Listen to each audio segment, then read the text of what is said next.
the human entrepreneur, our why, and of course that might change over time, but as of now, today, our why is we want to democratize these skills to young entrepreneurs because we feel that there's a lack of this and it irritates us, it annoys us, it bothers us, and we want to change it.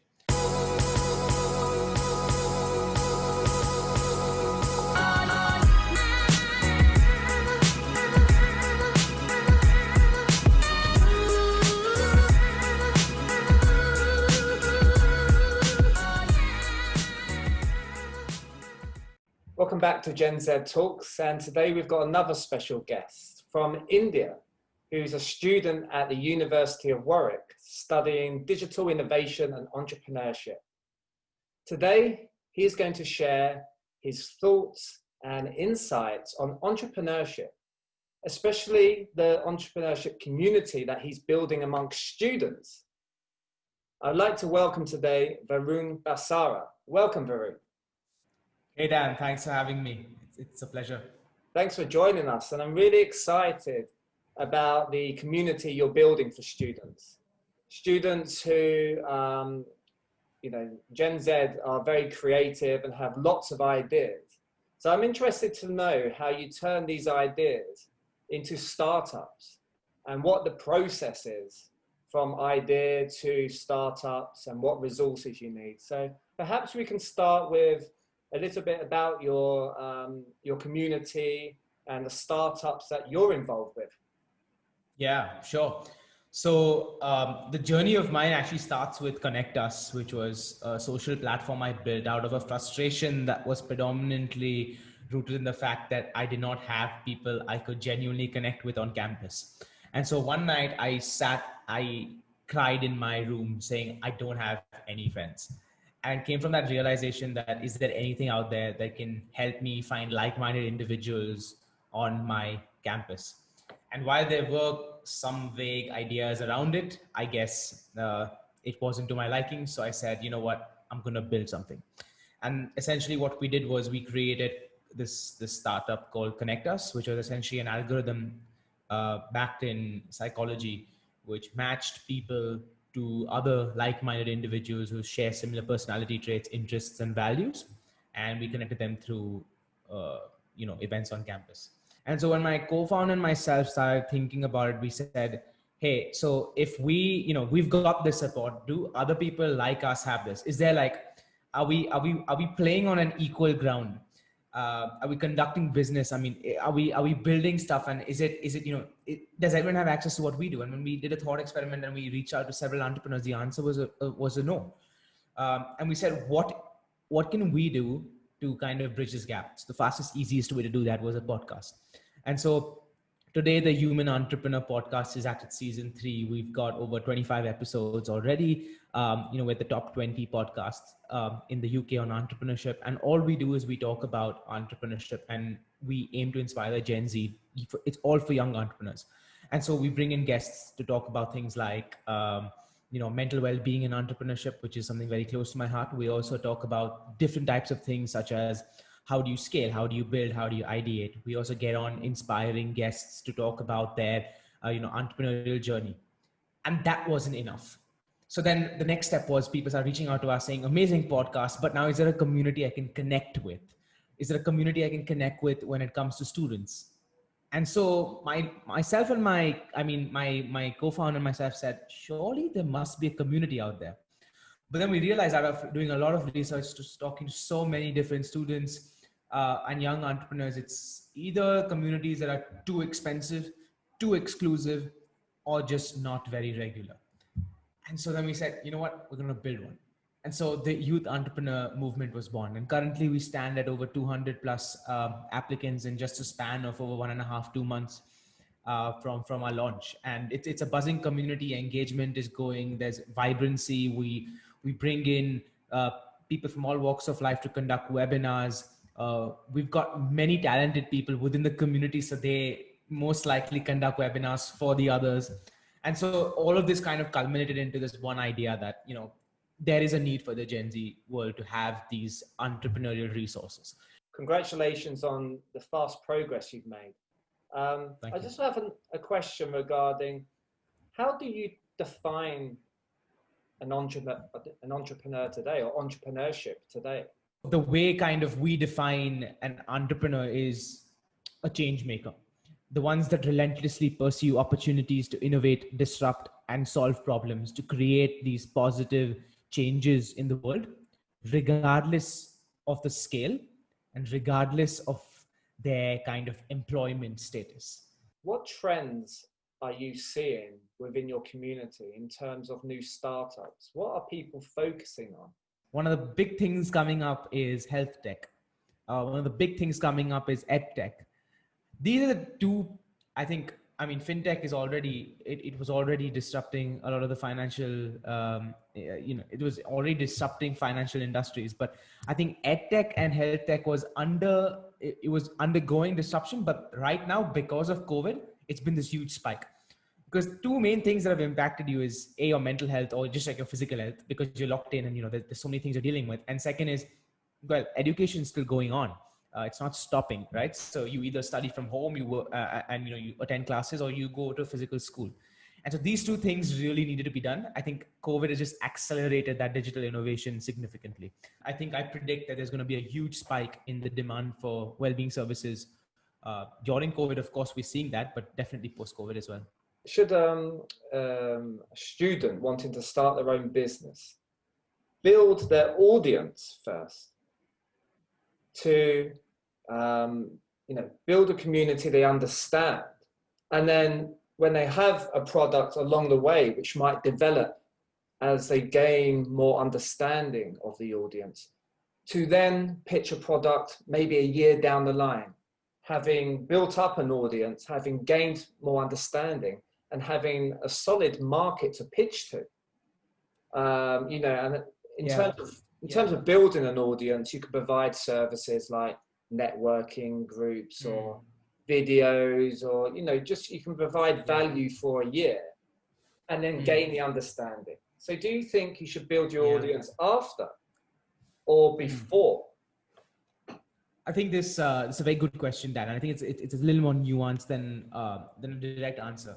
Now, obviously, if you're deriving a services business where you're providing motivational speaking skills, or you're teaching someone how to do a public speaking, if any service that you're providing that's kind of anything to do with a skill based, so whether it's public speaking, marketing, definitely an audience there, a network there is 100% something you go down, right? You put out content, you gain credibility, start a podcast maybe. Let people start talking about you, and then as soon as you get that, you pitch that service and say, you know what, I got these many years of experience, these many potential clients. Are you in or are you out? The problem becomes a little different when you're talking about a product or something that's kind of not in your specialty. So say if, for example, you're a business student and you want to get into manufacturing some really good headphones, I think it doesn't matter who your audience is today, because you will have to spend time doing your R&D. You will have to spend time testing your product. You will have to spend time with your suppliers. You will have to spend time with your customers. You will have to understand it. And even though you build a community and build everything around it, if you don't have a good or great product, what are you going to sell? So I think it depends on the business type that you're, kind of targeting. And if it's a service-based business where you're kind of providing a skill or a service or teaching someone, you obviously have to have credibility. And that credibility stems from networking. That credibility stems from personal branding. That credibility exactly stems from building those networks. But that doesn't really matter if you're doing a product business, because no matter how famous or popular you are and you speak wisdom, if your product is not good, no one's going to buy from you. What resources would you need to take you to the next level? It depends on the product or the service you're providing, but as long as you've spoken to a bunch of people and you've really understood what they need, what they want, I guess then tailoring your product to that service. And that means don't go for building the £1,000 product. Go for first building the £100 product. And what do I mean by that is that £100 product is essentially your MVP, your minimum viable product. What is the cheapest way in which you can test your product in a functional way? So it doesn't have to look very pretty. It should basically model your functionality. Example, if your product is all about automating emails and you want to understand the service behind it, The simple way to do that is automate emails as if you're doing it manually. So, Dan, if you're creating this email service that kind of does automation for free, you at the back end would sit and kind of be that automating algorithm, see what happens, and if it works, then you invest into technology and build your product. And that gives you way more understanding. So it takes the customer experience, customer understanding, customer insights onto a whole new level, because now you have something to work with. And now if you're emulating exactly what your final product would do in a functional way, you kind of understand whether there's a demand or not for it. Very often you can go to the customer and say, this is what I'm going to pitch to you. Will you use it? At the very first instance, if you've not asked the question correctly, they're going to say yeah. And then as soon as you give the product to them or the service to them, they're like, I'm not going to use this in a day in my life. This is a useless product. I'm not going to use it. And then so you wasted your £1,000 literally, and your time, money, effort into building something that no one's going to buy. Instead, you've probably spent, say, £100, which is much lesser of time. I mean, cost commitment, time commitment, but you've actually tested out a market. And by that logic, you kind of have wasted far less time and resources and effort, because you've kind of understood that, okay, functional, let me see how many people like it. If they like it, let me build on it. Thanks, Varun. And in terms of the people, the team, who do you need to reach out to kind of support your idea and to give it the best chance of, being successful? I'm talking about not even just co-founders. I'm talking about buyers, investors. Which people should students watching this be thinking about to give them support? Yeah, I get this question asked a lot, and I think it's a very important question as well. So thanks for asking that, Dan. When I look at team, I think that's the most important thing, because a business idea can come and go. You can keep pivoting. I mean, most likely, if you have a successful business, what you started out with and what it really is going to be completely different. What will stay though is your team.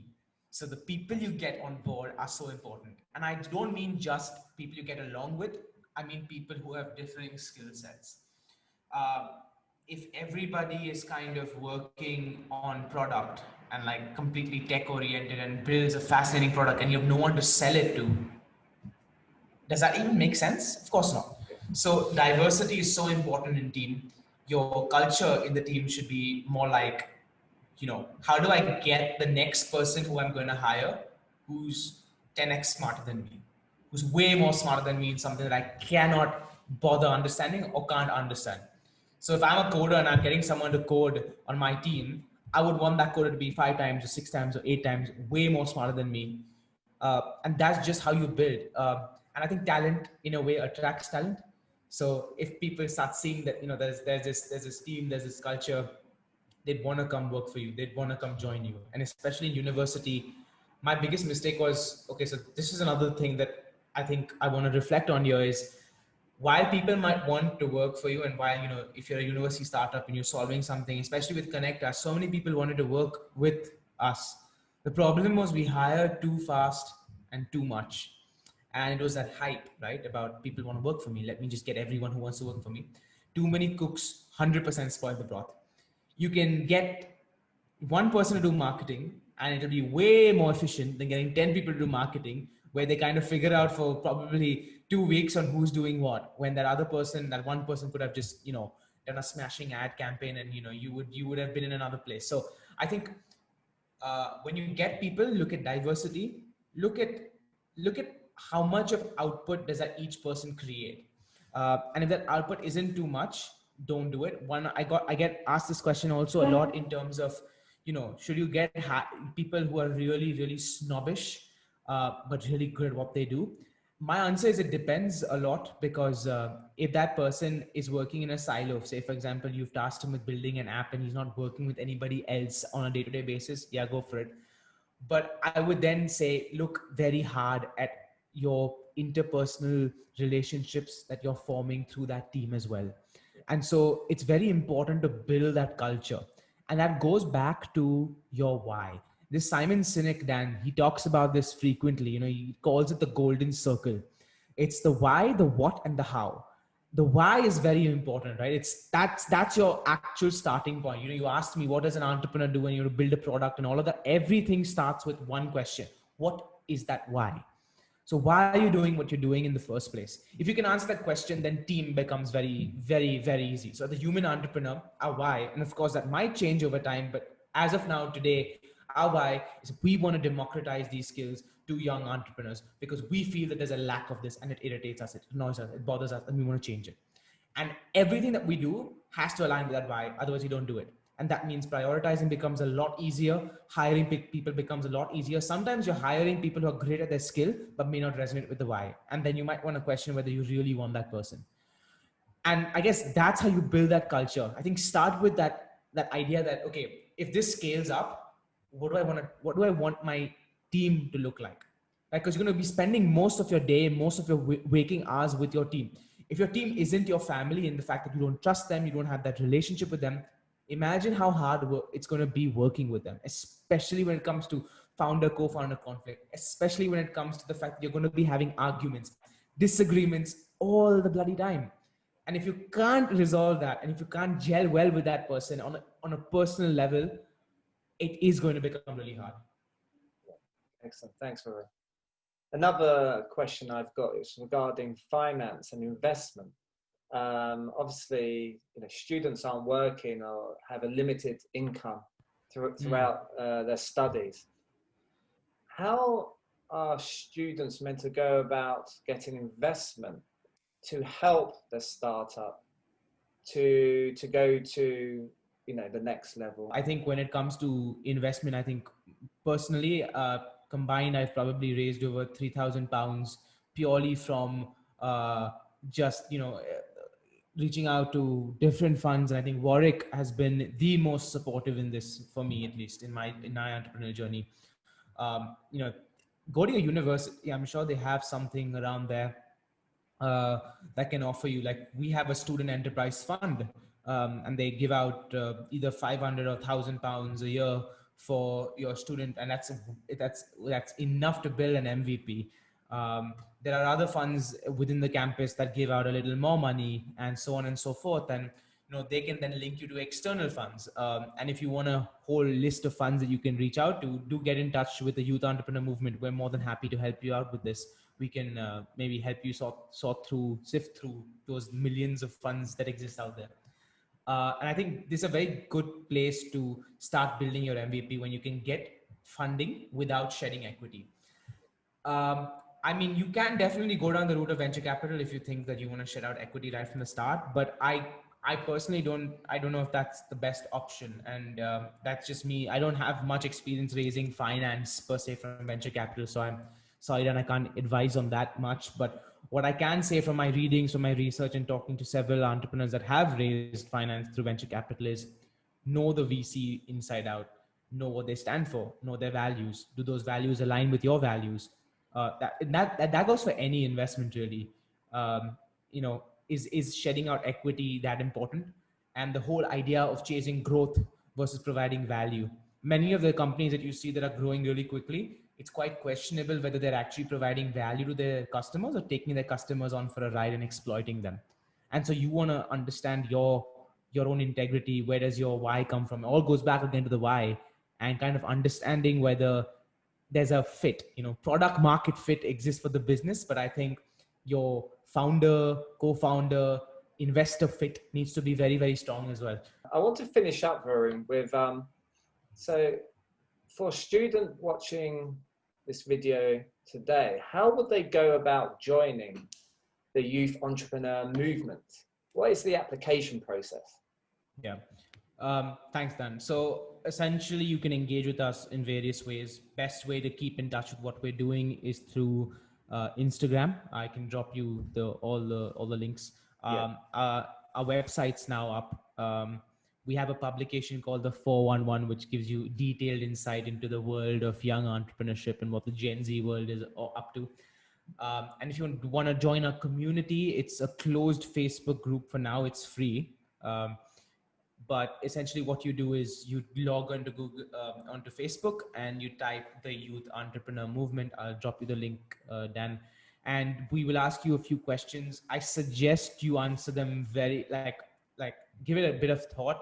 That actually helps us two ways. One is we know whether to admit you or not, depending on how motivated you are, because we get a lot of applications, but we only, admit a few of them purely because we want to ensure that good quality and engagement. So if you're really keen, definitely answer the questions with some thought. And the second is it helps us understand where you are in the entrepreneurial journey, such that we can then help you and nudge you when opportunities arise and make it a very personalized experience. I'm really excited for the community you're building, and no doubt we're going to be collaborating in the future.